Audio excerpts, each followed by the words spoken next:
his remarks, and that was a request that we got from WACA, so we wanted to make sure we adhere to it. As you all know, National Security Advisor Jake Sullivan is here. He's going to take your question, preview Asia, and he has a hard out at 2:30, so we're going to try and get him out of here. Okay, all yours. And I have 20 minutes of remarks, so I hope you guys will bear with me. I actually do have a number of things to get through because we have quite a stretch ahead here with respect to the President's foreign policy and national security priorities. Very good to be back with you guys today. Today, Finland and Sweden submitted their applications for NATO membership. President Biden has welcomed those applications, and he looks forward to working with NATO allies and with Congress on a swift accession process. Oh, sorry. No, sorry. Not a problem. We got the audio. Small interruption of the accession process right there, but everything will be on track just fine. Tomorrow morning, the President will welcome the President of Finland and the Prime Minister of Sweden to the White House to coordinate on the path forward. And the three leaders will also have the chance to compare notes on our united efforts to support Ukraine and its defense against Russia's brutal invasion. They will also have the opportunity to speak to the press and the public to affirm our shared vision for a peaceful and secure Euro-Atlantic region. This is a historic event, a watershed moment in European security. Two nations with a long tradition of neutrality will be joining the world's most powerful defensive alliance, and they will bring with them strong capabilities and a proven track record as security partners. And President Biden will have the opportunity to mark just what a historic and watershed moment this is when he meets with them tomorrow. After that meeting concludes, President Biden will board Air Force One for a trip to the Republic of Korea and Japan. This will be his first trip as president to the Indo-Pacific, and it comes at a pivotal moment. President Biden has rallied the free world in defense of Ukraine and in opposition to Russian aggression. He remains focused on ensuring that our efforts in those missions are successful. But he also intends to seize this moment, this pivotal moment, to assert bold and confident American leadership in another vital region of the world, the Indo-Pacific. That began last week with his hosting of the U.S.-ASEAN Summit here at the White House, where he welcomed 9 leaders from Southeast Asia for a substantive set of meetings that covered a diverse agenda from economics and security to technology and energy. President Biden made a series of significant announcements to show that when it comes to engagement with ASEAN, we're not just talking the talk, we're walking the walk as well. This week, the President turns his attention to Northeast Asia. And on this trip, he'll have the opportunity to reaffirm and reinforce 2 vital security alliances, to deepen 2 vibrant economic partnerships, to work with 2 fellow democracies to shape the rules of the road for the 21st century, and to thank his allies in Korea and Japan for their remarkable and in some ways unexpected contributions to the effort to support Ukraine and to hold Russia accountable. In Korea, President Biden will meet with the newly inaugurated Korean president, President Yoon, who campaigned on the platform of strengthening the US-ROK alliance and on improving relations between the ROK and Japan. President Biden will engage with technology and manufacturing leaders in Korea who are mobilizing billions of dollars in investment here in the United States to create thousands of good-paying American jobs.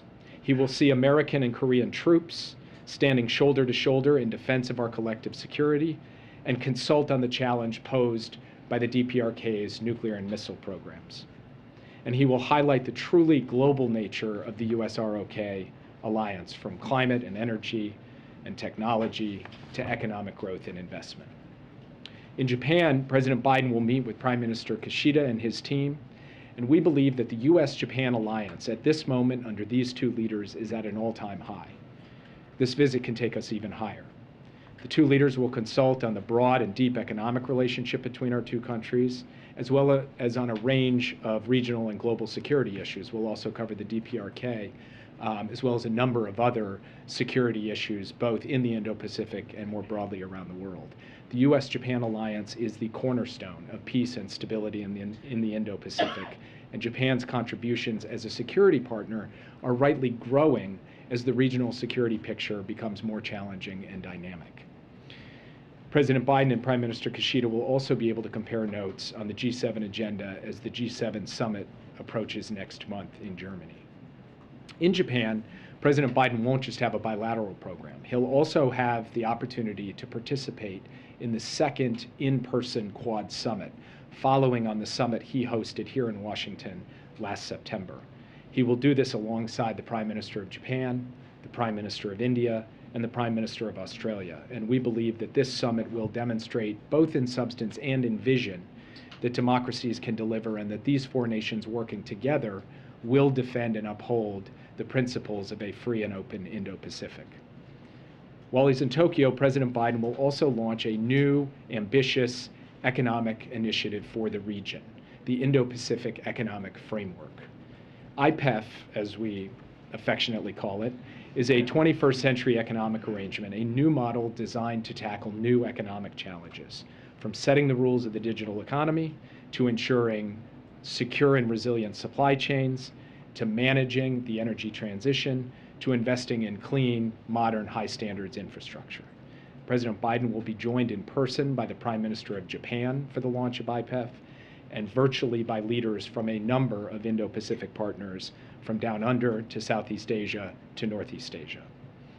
On security and economics, on technology and energy, on investment and infrastructure, we think this trip is going to put on full display President Biden's Indo-Pacific strategy, and that it will show in living color that the United States can at once lead the free world in responding to Russia's war in Ukraine, and at the same time chart a course for effective, principled American leadership and engagement in a region that will define much of the future of the 21st century. And with that, I'd be happy to take your questions. Yeah. Thanks so much. Can you talk to us about Turkey and what the administration is doing, and what conversations you might be having with Turkey about their plans to block Finland and Sweden's applications? Is there a deal to be struck with Turkey? We're confident that at the end of the day, Finland and Sweden will have an effective and efficient accession process, that Turkey's concerns can be addressed. Finland and Sweden are working directly with Turkey to do this, but we're also talking to the Turks to try to help facilitate. I spoke with my counterpart today. Secretary Blinken is meeting with his counterpart, perhaps as we speak, in New York. And we feel very good about where this will track to. And President Biden will express that confidence, as we believe the President of Finland and Prime Minister of Sweden will express that confidence tomorrow. Yeah. The Korean media is reporting that President Biden will meet with former President Moon Jae-in during his visit to Seoul. Is that accurate?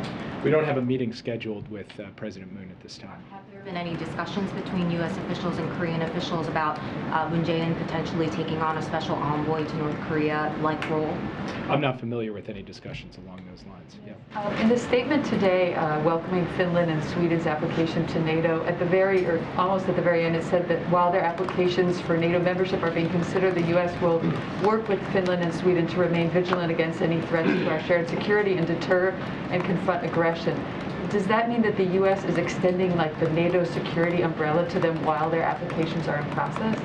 Article 5 only kicks in once all 30 allies have ratified the accession protocols and they become full-fledged members of the alliance. But the United States is prepared to send a very clear message, as are all of our European allies, that we will not tolerate any aggression against Finland or Sweden during this process. And there are practical measures that we can take along those lines that Secretary Austin will coordinate with his counterparts in both Finland and Sweden. Yeah.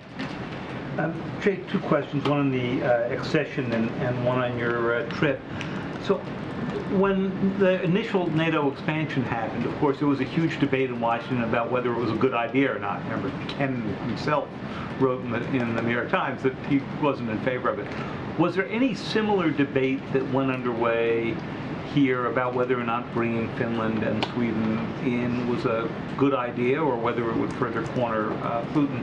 And on the trip, tell us a little bit about what you know on the evidence that North Korea may attempt either a nuclear test, hard to imagine what they would accomplish by a seventh test, or a missile launch, and what your preparations are if that happens during the trip. On the first question, President Biden posed the question to his national security team, to his cabinet principals who cover national security, as to whether they supported the accession of Finland and Sweden, and for them to consider the risks as well as the benefits of bringing Finland and Sweden into the alliance. Unanimously, President Biden's national security team emphatically supported the entry of Finland and Sweden into the NATO alliance on the grounds that they have already proven themselves as highly capable security partners. In the parlance, we say net security contributors, meaning they give a heck of a lot more than they take when it comes to a security partnership or an alliance. And that we believe that Russian aggression has only reinforced the argument for the kind of defensive alliance that NATO presents and poses. And finally, we have the principle of the open door. And the open door says that if countries meet the criteria of NATO membership and display that they can be net contributors to the alliance and to overall European security, they should be admitted. That is a principle that President Biden has believed since long before he occupied the Oval Office, and Finland and Sweden are two cases that are pretty clear-cut when it comes to meeting those terms. With respect to the issue of North Korea, we've said from this podium, we've said at the State Department, and we've indicated in quite clear terms that our intelligence does reflect the genuine possibility that there will be either a further missile test, including long-range missile test, or a nuclear test, or frankly both, in the days leading into, on, or after the president's trip to the region. We are preparing for all contingencies, including the possibility that such a provocation would occur while we are in Korea or in Japan. We are coordinating closely with our allies in both Korea and Japan on this. We have spoken with counterparts in China. I spoke with my Chinese counterpart this morning and covered this issue of the DPRK. And we are prepared, obviously, to make both short and longer term adjustments to our military posture as necessary to ensure that we are providing both defense and deterrence to our allies in the region, and that we're responding to any North Korean provocation. Yes. Jay, thank you. Two questions on different topics. One, could you update us on the situation with the Russian blockade on grains and also on Haiti? What happens with the Title 42, the Haitian migrants and maybe migrants of South America as well and Caribbean when it comes to the end of Title 42 on May 23rd, if that happens? So first, it is Russia's war of aggression against Ukraine and nothing else that is stopping tens of millions of tons of food from getting out of the breadbasket of Europe, Ukraine, and onto the world market to feed people in Africa, the Americas, Asia, and everywhere else. And that is true in two critical respects. First, Russia is bombarding Odessa, which is the port from which that food departs on large cargo ships bound through the Black Sea and then onto the world market. Second, Russian ships are engaged in an effective blockade of commercial ship traffic that could leave Odessa port, were it not under this bombardment, and head out to the world. So we have publicly called upon Russia to end its attacks on Odessa and to end the blockade and to permit the traffic, the commercial and humanitarian traffic of ships into and out of Odessa port. We are working closely with both Ukraine and the United Nations on this issue, as well as other allies and partners, and we are supporting efforts to facilitate the delivery of that grain to the world market so that it can alleviate food prices everywhere. And we would like to see an outcome in which the facts, not just the rhetoric, the facts bear out the actual permission by Russia of large numbers of ships moving through the Black Sea and onto the world market. Russia responding to that request, and also the question I asked you about Title 42. There are ongoing intensive diplomatic conversations.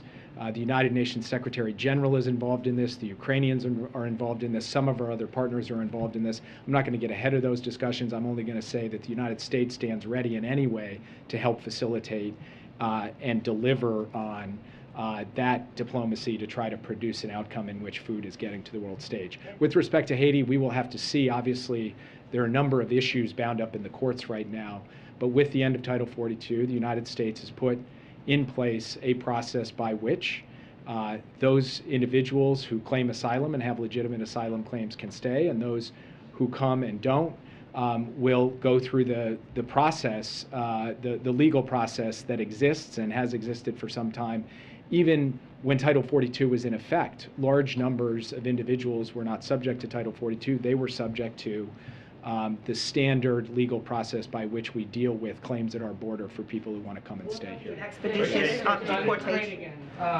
U.S. intelligence chiefs recently offered assessments that Putin continues to bank on the fracturing of Western resilience to continue this war. Is Turkey's concern about Finland and Sweden joining up perhaps an example of that? And what about the, I guess, also congressional pushback, or the growing congressional pushback to Ukrainian aid? And what are you guys doing sort of in both regards to make sure that that doesn't continue to happen? I know you described some of it, but it does seem now that there are examples, at least, of growing concern or criticism resistance. And then I got one other on another part of the world. That one first. So first, growing congressional pushback to me is a strange premise for a circumstance in which the House of Representatives voted overwhelmingly, not just in favor of approving what the president sent up, which was $33 billion, but actually adding $7 billion to it to make it a $40 billion package. And we expect a similar overwhelming bipartisan vote in the Senate once the final procedural hurdles are cleared over the next 24 to 48 hours. So there are some voices against this, but the chorus of voices on both sides of the aisle, from all sides of the political spectrum, in favor of standing up in defense of Ukraine's sovereignty and freedom and independence, it's quite powerful and, frankly, in a way, quite moving. And it sends a clear message to the world that the United States can pull together behind the brave people of Ukraine in their hour of need.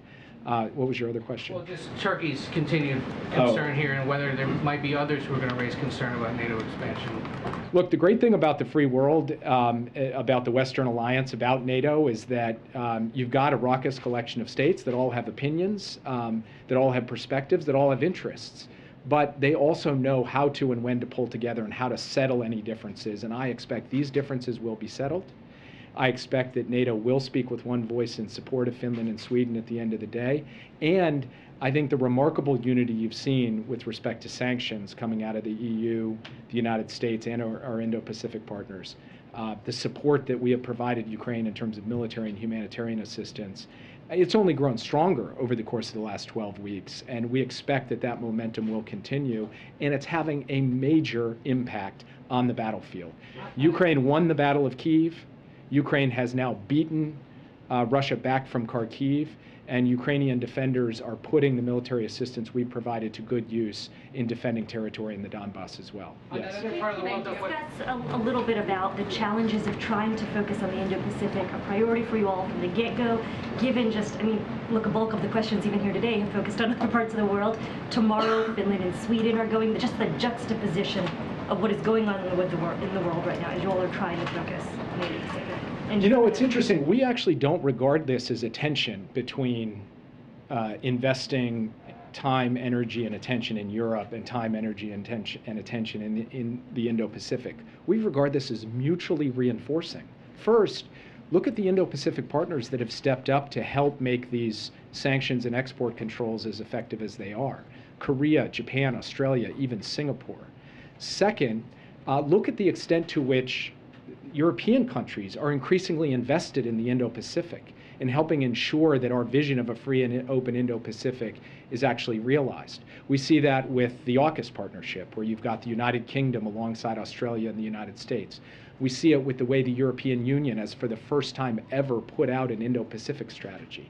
And so actually, we think that there is something quite evocative about going from meeting with the President of Finland and the Prime Minister of Sweden to reinforce the momentum behind the NATO alliance and the free world's response in Ukraine, and getting on a plane and flying out to the Indo-Pacific, not just to deal with security issues, but to unveil a new far-reaching economic initiative, to host a Quad summit that will cover climate and cyber and emerging technologies, and to deal with Korea and Japan on issues that actually affect working people here in the United States, including major investments that will create jobs in states across the country. So for us, there is a certain level of integration and a symbiosis in the strategy we are pursuing in Europe and the strategy we're pursuing in the Indo-Pacific. And President Biden's unique capacity to actually stitch those two together is, I think, going to be a hallmark of his foreign policy presidency. Yes. Can you provide an update on when the president will visit Israel? And secondly, can you elaborate further on the specific security guarantees that the United States has made Finland and Sweden in the interim period? So first on Israel, we are actively working with the Israelis to fix a date for the visit at some point in the not too distant future. The president is very much looking to go, but unfortunately I don't have an announcement of a trip or a timetable for it standing here today, other than to say the president is excited to get the opportunity to go to reaffirm the strength of the U.S.-Israel relationship.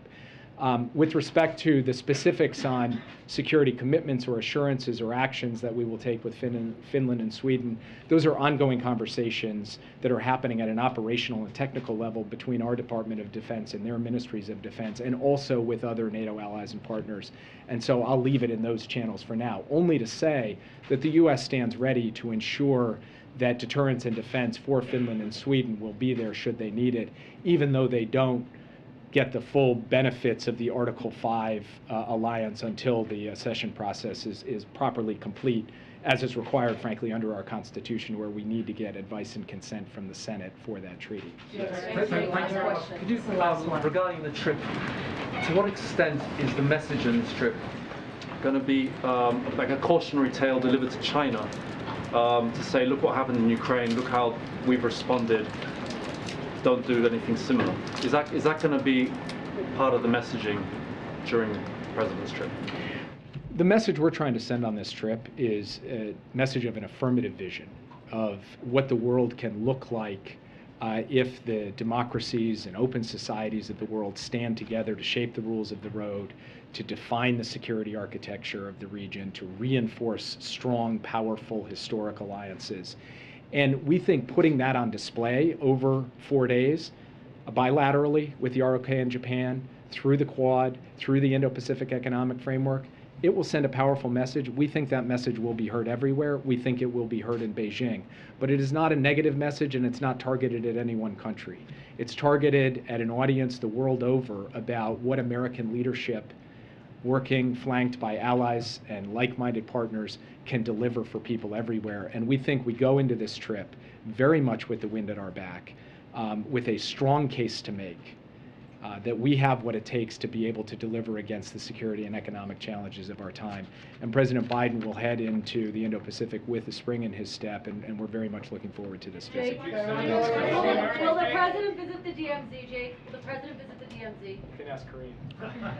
He will not visit the DMZ. He will not. Why He will not? not. Why not visit the DMZ? Not on this trip. He will not. He will go to South Korea, as you know. They will have an agenda to talk about a lot of things, including North Korea, but he's not going to the DMZ. And just to reiterate here is that as vice president, he has been there before. But on this trip, he's just not going to go on this trip. He's going to go to South Korea. He's going to show his support for the region, but he's not going to go to South Korea on this trip. I'm sorry, the DMZ on this trip. Okay, we all love Jake. Thank you so much for your patience.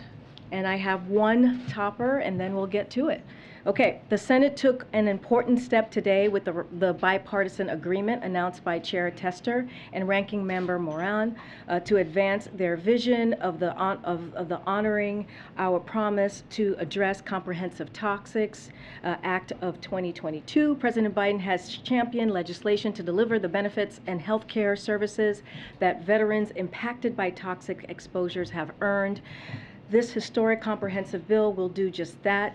The pact will not only help deliver more timely access to benefits and services for veterans and their survivors, it will also ensure that the Department of Veterans Affairs can act more nimbly to add future presumptive conditions when the evidence warrants. And the legislation will help the VA provide our veterans the level of service they deserve. President Biden believes that we have a sacred obligation to support veterans, their families, caregivers, and survivors. That's why, as part of this his first State of the Union address, he identified supporting veterans as a key pillar of his unity agenda and an issue that can unite the country, Republicans and Democrats. Passing the PACT Act would be a welcome and long-awaited achievement for the veterans who have served us well. Darlene, you have the floor. Thank you. I wanted to ask Jake this question, but I'll ask you. It's about the Quad Summit, and there is a possibility that Saturday's election in Australia will not produce a winner in time for someone to go to Tokyo to participate in the Quad Summit.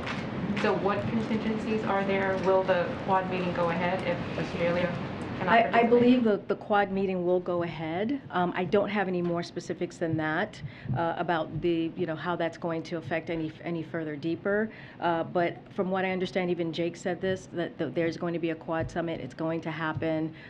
We can talk more about the specifics of what it will look like with Australia. And then the First Lady's office informed us that Ashley Biden, the president's daughter, is positive for COVID. Can you tell us when was the last time the president tested negative? Is he testing today in preparation for travel? Yep, so the president tests regularly throughout the week as part of a cadence determined by his doctor. As we've communicated, the president is not a close contact with Ashley. It's been several days that he and the First Lady last saw Ashley. I think about a week is what I've been told. If his testing were to change because of a close contact, we'd let all of you know, but his cadence has not changed. I don't have when he last tested. And then one final question on the church attack in California over the weekend. We haven't seen the president comment on that at all. Is he concerned that what happened there could somehow destabilize relations between Taiwan and China? Does he have any plans to call or reach out to Taiwan or China or anything like that? So I don't have any calls to preview of calls with Chinese and Taiwan as it relates to this particular case. Our thoughts are with all of those affected by gun violence, including all the other incidents that happened this weekend in Houston, in Milwaukee, in Chicago, and as we know, in Buffalo. Federal law enforcement is supporting as needed, and the White House has been in touch with local leaders. These shootings, and of course, the one in Buffalo, as the president and the First Lady went to grieve with the community yesterday, as all of you know, are a sad reminder of how important it is to redouble our fight against gun violence and violent crime. And as part of the president's comprehensive strategy to fight gun crime, we're putting more cops on the beat, as you've heard us say this past year and a half, as we're talked about gun comprehensive approach here, cracking down on firearms trafficking, investing through the ARP and community programs to prevent crime. But I don't have any more to share on any calls that may have occurred. Okay, I'm going to go to people who haven't asked a question. Go ahead, Ashley. Thank you. Two questions. Following up on Darlene and Ashley Biden having COVID, she's in good company in this White House in that the Vice President had it, the second gentleman had it, you had it, Jen Psaki had it twice, a number of top cabinet officials had it, a number of other aides in the West Wing, and no one so far that I can remember has been deemed a close contact of the president. Why are none of these people close contacts of the president and his sister, actually, including family members? And also, are there steps that the president is taking beyond the CDC guidelines that you could lay out? Are meetings in the Oval being kept under 15 minutes? Is everyone masked? Well, I'm glad to be said I was in good company. Appreciate that. So it is, we take extra precautions. To your last question, I'll answer that first. Here at the White House, and we've said this before, when we're in the meeting, I was in a meeting with the president earlier today. I got tested first, I put my mask on, and we socially distanced. Those are the extra protocols that we do take with the president and all the principals, not just him, just to make sure that we just take that extra added step there. Look, the close contact is as it's deemed by CDC, and he hasn't seen Ashley in several days. And it's also, there's a time component to how long that person was in the room. We all wear masks. Yeah, I mean, the way if there was a close contact or he's a close contact of someone, we would let you know. And on guns, yesterday when he was leaving Buffalo, the president said, "I've got to convince the Congress that we should go back to what I passed years ago." I just want to confirm that he was referring to the 1994 assault weapons ban, and my question is, you know, when he was the point person for President Obama after Sandy Hook, mentioned to me, which went far less far than an assault weapons ban, failed. What makes him think that he could get that through when so far no meaningful legislation has gone through in the past decade? I mean, look, this is what the president said yesterday, right? He understands it's not going to be easy, but he knows that there's more to do. You know, our country is facing an epidemic that is very real, as we have seen this past weekend. This gun violence is costing lives every single day.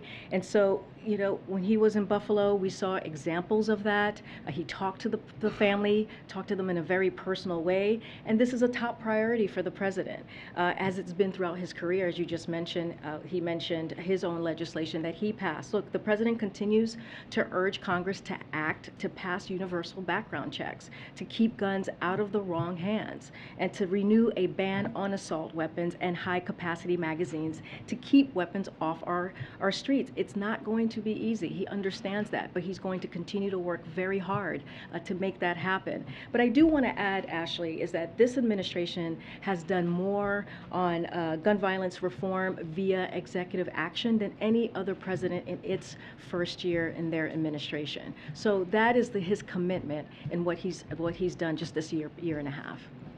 Go ahead. Thanks, Karine. Jake mentioned his conversation with his Chinese counterpart this morning. The readout you guys gave was pretty sparse, and so I was wondering if you could give any more details of that conversation, particularly a sort of update on how the White House is seeing China's actions towards Russia in light of Ukraine. I know that I don't have any more to read out outside of what was put out by us earlier today. I'm just going to keep it to that readout. And you know, Jake has spoken to this before about China and their relationship with Russia. We haven't seen any evidence of any like material that has been provided to Russia. That continues to be the case. I don't have any more to add. I wanted to ask about a pair of bills on Capitol Hill right now. Sure. Both being forwarded by House Democrats. One is a Consumer Fuel Price Gouging Prevention Act, and the other is this domestic terrorism legislation. I haven't seen statements of administration policy on either, and I'm wondering how supportive the president is, particularly on the domestic terrorism legislation. He kind of, on the tarmac yesterday, seemed to say that he didn't think it was necessary. So on the gas price gouging legislation that you just mentioned, look, the president welcomes all ideas to protect consumers and to make sure that oil companies aren't taking advantage of Putin's war and are competing fairly. He's been very clear on that. President Biden has been also very clear that no company should be engaging in unfair practices to hike prices on American consumers. As the president has said, President Putin's actions are what is driving the price increase at the pump. The president is focused on doing everything in his power to address the Putin price hike, including the largest ever release from the Strategic Petroleum Reserve, as we've talked about here at this podium, and working around the clock to diplomatically build a coalition of countries for the largest release in foreign reserves ever. We know that there are a number of ideas being suggested by our allies and in Congress, and look forward to engaging on this issue so we can get Americans some relief, especially as we're in this particular time right now with high prices. And one last one, the Dow is down 1,100 points so far today. Chairman Powell did an interview with the Wall Street Journal in which he said he'd push forward on additional rate hikes, even if it resulted in unemployment coming up. Also, presumably baked into that is the stock market. We've seen the stock market do poorly as the Fed hikes rates. Mm-hmm. So, you know, do you still, I guess, stand behind Chairman Powell's vision on rate hikes? And broadly, you guys have said you're not following day-to-day market tribulations, but we're now getting to a point where some of the gains that have defined the president's tenure are being erased. And so is there a new level of alarm within the White House about Well, as you know, we say this all the time, Josh, you know, it's Justin. The Fed chair, the Federal Reserve is independent. We leave them to make their own policy decisions. We do not get involved in that, and nothing has changed on how we see the stock market. That's not something that we keep an eye on every day.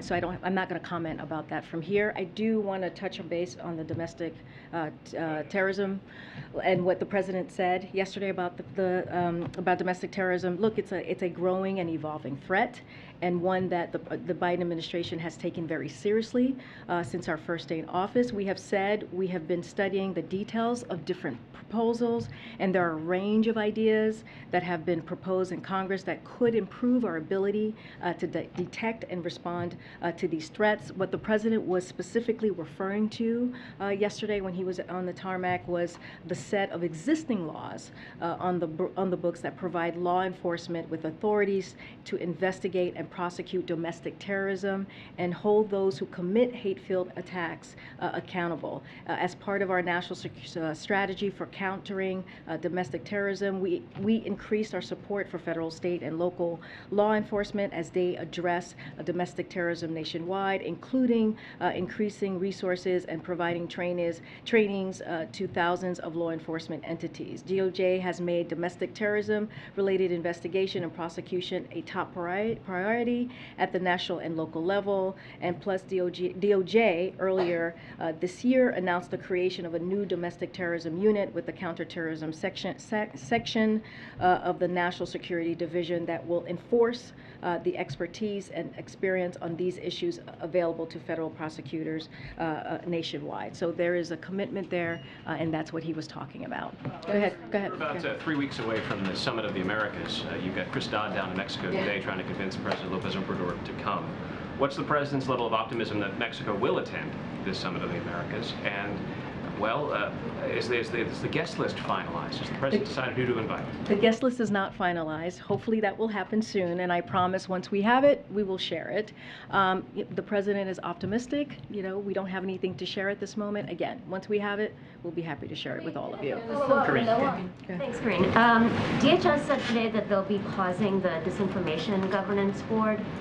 Did the White House play a role at all in perhaps expressing frustration on how it was rolled out, or express any involvement in whether or not it should be paused?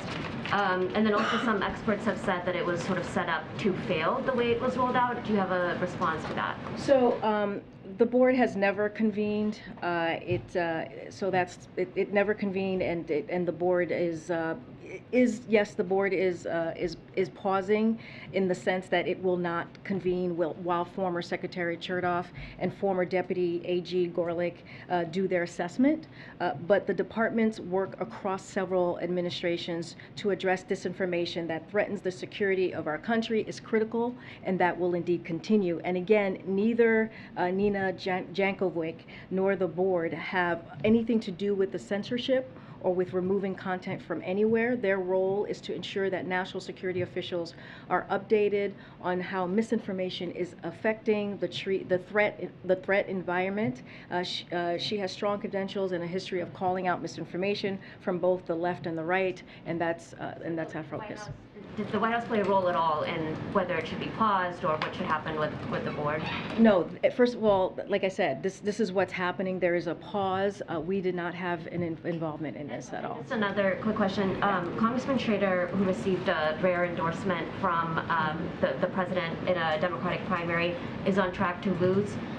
What does that say about the power of the president's endorsement? I mean, look, as it comes to, I have to be careful about what I can say here.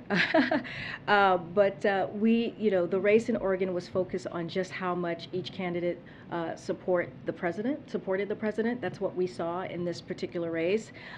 His counterpart in the race, McLeod Skinner, ran on an agenda of President Biden's priorities, including lowering the price of prescription drugs and tackling climate change and the fossil fuel pledge.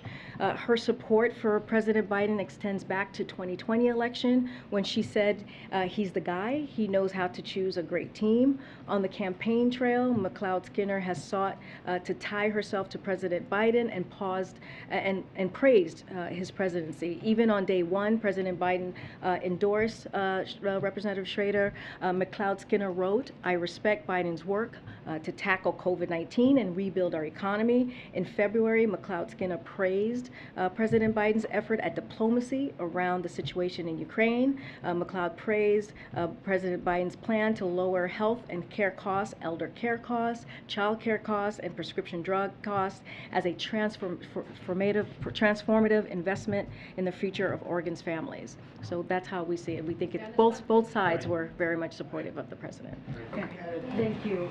Just to follow up, though, I mean, the question is this: both of them had similar platforms, to your point. Yep. And yet, President Biden endorsed one of them, and that candidate is on track to lose. So, are there concerns within the president, and I know you can't speak to the politics of this, is the president concerned that Not at he all. doesn't have enough juice heading into these critical No, not at all, midterms? because again, both candidates were running on a platform that supported embrace the president's agenda. Has the president reached out to any of the Democratic winners overnight, particularly John Fetterman, who's still in the hospital, Sherry Beasley?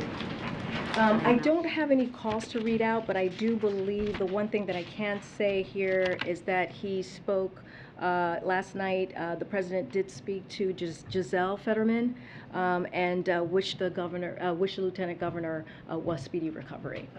And the president said of Fetterman's win and of the Republicans who are still locked in a pretty tight battle in Pennsylvania, whoever emerges will be too dangerous, too craven, and too extreme to represent Pennsylvania and the United States. Do the Democrats run the risk of underestimating the Republican Senate nominee in Pennsylvania? Look, and gubernatorial nominee? You know, the president remains really focused on delivering for the American people. And what you see from congressional Republicans and what you see from the GOP is the plan for American people is to raise taxes in the middle class, to sunset Social Security and Medicare, and to take away a woman's right to reproductive health care. He's going to speak against that.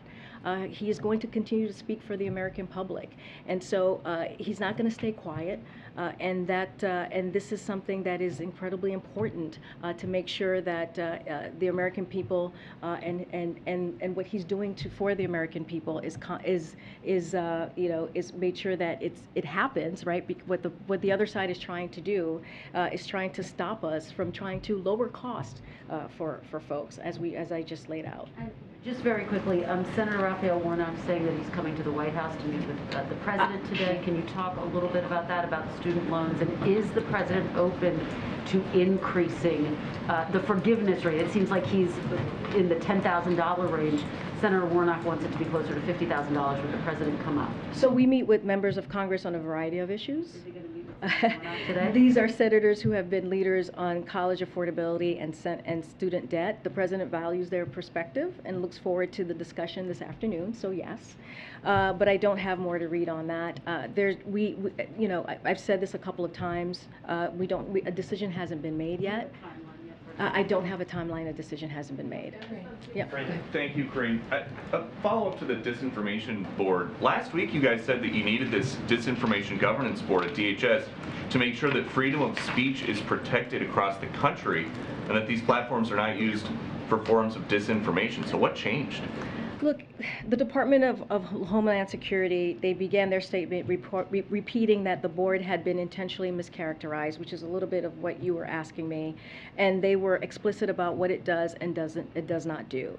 It was never about censorship, policing speech, or removing content from anywhere. Its function was to keep Homeland Security officials aware of how bad actors, including human smugglers, transnational criminal organization, and foreign adversaries could use disinformation to advance their goals. As Secretary Marcos said, he has asked former DHS Secretary Michael Chernoff and former DAG Jamie Gorelick to lead a thorough review. This is the pause that I was talking about, an assessment as members of the bipartisan Homeland Security Council Advisory Council. The board will not convene during that period, but the departments work across several administrations to address disinformation that threatens the security for our country country is critical and will continue. So that work is going to continue. So if it's pausing because you think the board was mischaracterized, then the disinformation board is being shut down because of disinformation? Is that what's happening here? Look, I mean, the board was put forth for a purpose, right? To make sure that we really did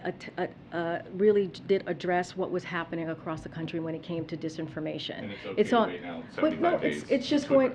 It's going to pause. There's been a mischaracterizations from outside forces, and so now what we're going to do is we're going to pause it, and we're going to do an assessment. But the work doesn't stop. We're still going to continue the work. The DHS is still going to continue the work. Okay. There's a bulletin now that DHS is worried if Roe v. Wade is overturned, there could be violence against the Supreme Court building or Supreme Court justices. Are these threats from pro-abortion activists or anti-abortion activists? So look, the president is clear on this question. He believes the right to peacefully protest in this country is fundamental. But he also believes that violence, threats, and intimidation have no place in political discourse anywhere. That is true whether it is in front of a courthouse or in front of a healthcare clinic. And that's the thing. I feel it seems like to us it is very one-sided on what we call out as intimidation or as violence. So we want to make sure we're calling out on both sides of what is happening and what we're seeing. While protests,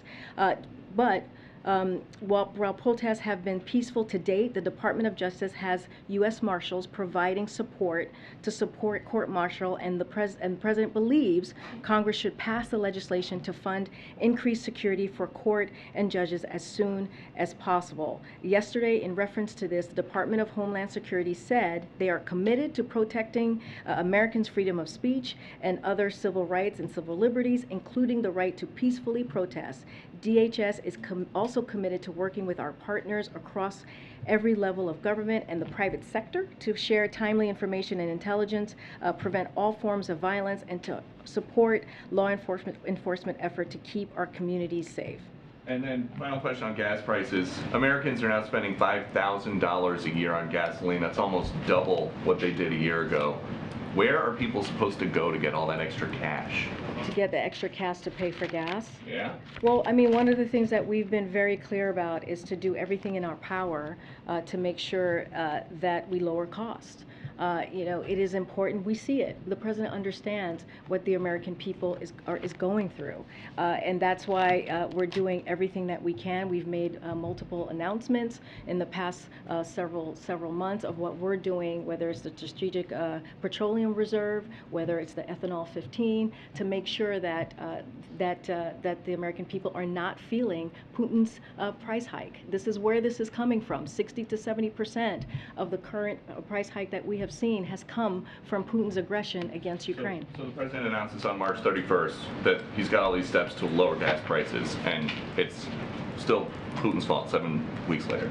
Well, because what I'm saying is, since Putin's war, aggression against Ukraine started back in February, we did see a spike. But before then, it had the price per gallon had fallen down about 10 cents or more. And then Putin started his aggression on Ukraine, his violent aggression on Ukraine, against their democracy, against their sovereignty. And we saw the facts show it went up about 60 to 70%. So it is Putin's tax hike. This is what we're talking about. On that same subject, Would you come to the back on inflation. at some point? Sure. Thank you. The inflation concerns are now rubbing off on quarterly earnings reports for a lot of big companies. Target, for example, today says it missed its estimates because of increased costs of transportation and gas. That's part of what's driving this at least 1,100-point drop in the Dow so far. What would you say, what does the White House say to investors and everyday Americans who are concerned that there's no end in sight to these price hikes?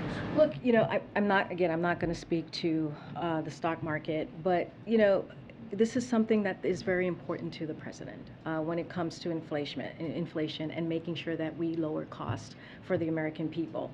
Last week, we announced new steps with private sector to lower the price of high-speed internet for tens of millions of Americans. The president traveled to Illinois to announce new actions to give farmers the tools and resources so they need to boost production, lower prices, and feed the world.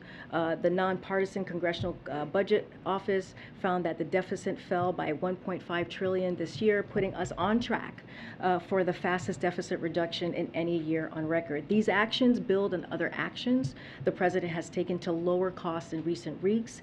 Again, you know, this is to address Putin's price hike at the pump. The president, as I was saying, allies and partners around the world, they came together. I was talking about the Strategic Petroleum Reserve, the 1 million barrels of oil per day for the next 6 months, in addition to the 60 million barrels of oil from other countries' reserve. I talked about the E15 gasoline that we have allowed to happen so that it could be sold this summer. The president also announced administrative actions to save hundreds of thousands of families hundreds of dollars per month by fixing the Affordable Care Act's family glitch. These are the things that we have been working on. This president has been working on for the past several months, understanding that it is important to lower the cost for American families, and we're going to continue to do that.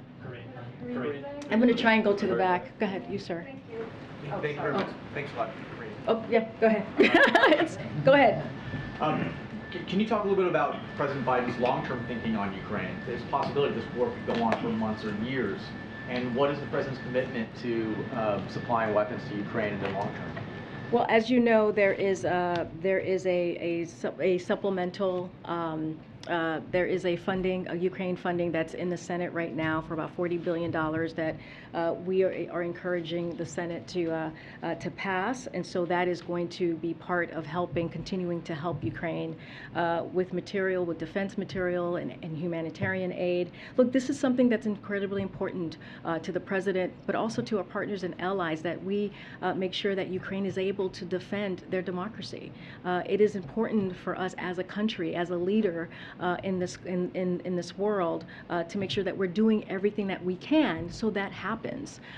What is happening in Ukraine, defending their democracy, defending their territorial integrity, defending their sovereignty, affects us all. And so this is something that we are going to continue to be partners with our allies, our partners. Jake was talking about the NATO alliance and how strong they are, how unified, how they're speaking in one voice in a way that we have not seen in years. And so this is something that we need to continue to be a leader on, and that's what he believes. And it's important to make sure that we protect our country's democracy. Making if Putin escalates after Finland and Sweden join NATO? Well, I'm not going to go into hypotheticals. We're going to focus on what's happening here and now. You know, again, I think one of the things that we have to remember, this is a war that Putin started. This is a war, his aggression, his violent, very violent war that we have seen. The Ukrainians and their government have fought very bravely, and we've seen that with Kharkiv. We've seen that what they've done in Kiev. It is remarkable what they have been able to do in fighting back this aggression against their country.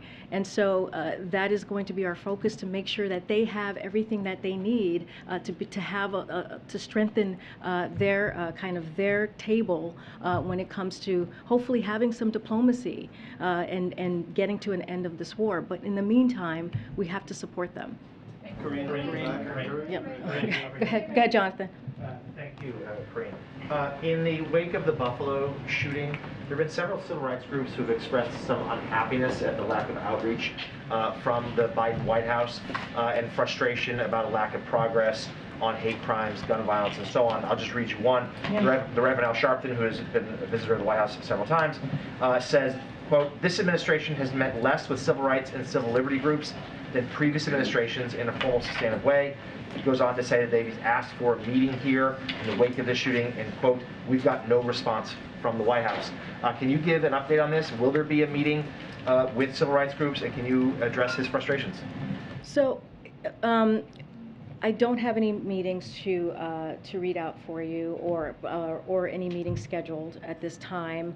You know, we respect the Reverend. He's been here many times before, as you know. Are you talking about the letter that the from gun rights groups have written There were about 40 plus. That I think it was in your. There's Okay. that, but he says civil rights groups have also asked the White House for a meeting.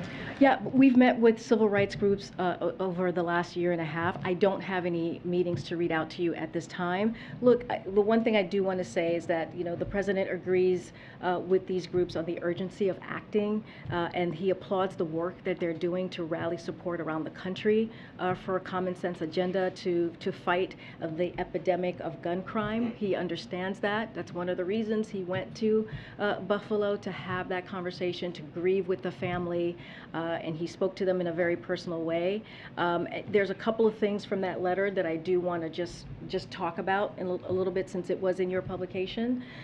He agrees that innovative neighborhood-based crime prevention programs like community violence intervention need to be at the core of our toolkit to make our common sense safer. That's why the president has unlocked existing money within the government to invest in community violence intervention. That's why he secured more money for that in his 2022 budget, and that's why he's calling for a significant increase in funding in his 2023 budget. He is calling for a $5 billion investment over 10 years. The president also is going to continue to call on Congress. He talked about this yesterday when he was in Buffalo, to pass common sense gun violence legislation that would keep weapons off our streets and keep guns out of the hands of criminals. We're working closely with Leader Schumer and Speaker Pelosi on this and other issues, and we'll defer to their judgment on legislative mechanics, give them space to work on that and to do that. And finally, on the question of a gun violence coordinator, I was asked that yesterday. I think I was asked specifically about an office.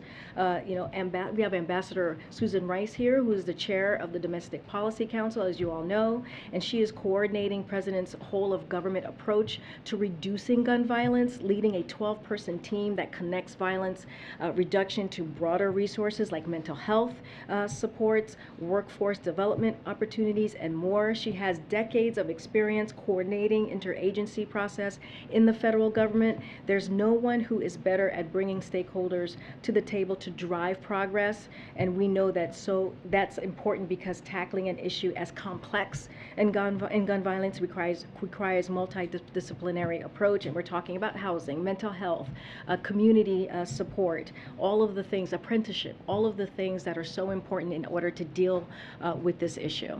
I'm trying to think. Oh my gosh. I'm trying to call on people I haven't gotten yet. Oh, we have to go? All right, guys. I'm so sorry. We have to go. But we will, hopefully I'll see some of you in Asia. All right. Have a good trip. Bye.